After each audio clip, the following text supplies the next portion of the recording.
sidna Muhammad sallallahu alayhi wa sallam dafa xëy rek ne gaañi laa tadxulul jannata du ngeen dugg àjjana de du ngeen dugg àjjana waaw gaañi ne mu ne waaw du ngeen dugg àjjana moom mënoo leen faa dugg moom hatta lu dul ne tu'minu da ngeen a gëm yàlla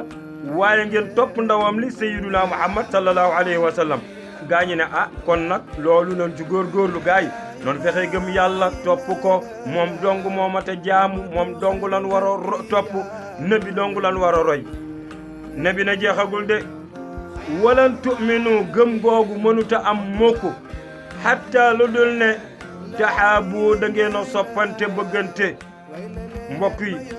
lu rakkaa yi bari loo mën a julli loo mën a wérd te sa xol bi satul laabul amul njariñ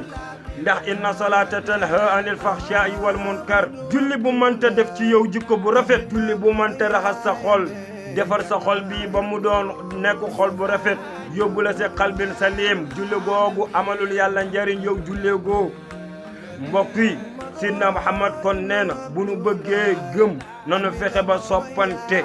soppante googu nag ne bi nee na du mën a am mukk illa lu dul ne afsu salaama baynakum da ngeen a yéenante jàmm kenn ku ci nekk li nga bëggal sa bopp ci lu baax yi bëggal ko sa morom kenn ku ci nekk jàmm ji nga bëggal sa bopp bëggal ko sa morom kenn ku ci nekk mbokk yi nabi nee na jëfe waxtasimu bi hablillahi jami'an wala tafarraqu nu jàppante soppante bëggante nun jullit yi nabi ne lii bu nu ko defee insha allahu yawmal qiyamati nun ñëpp daanu dugg aljanna ndax loolu yàlla ko dige te yàlla lu mu dige def ko waaye bu nu ko deful nag nabi ne yàlla nu yàlla nital yoon te musal nu ci noon barke sidna Muhammad sallallahu alayhi wa sallam suñu war fay mu sidna Muhammad ba beneen yoon ñu wax leneen lu am njariñ insha allahu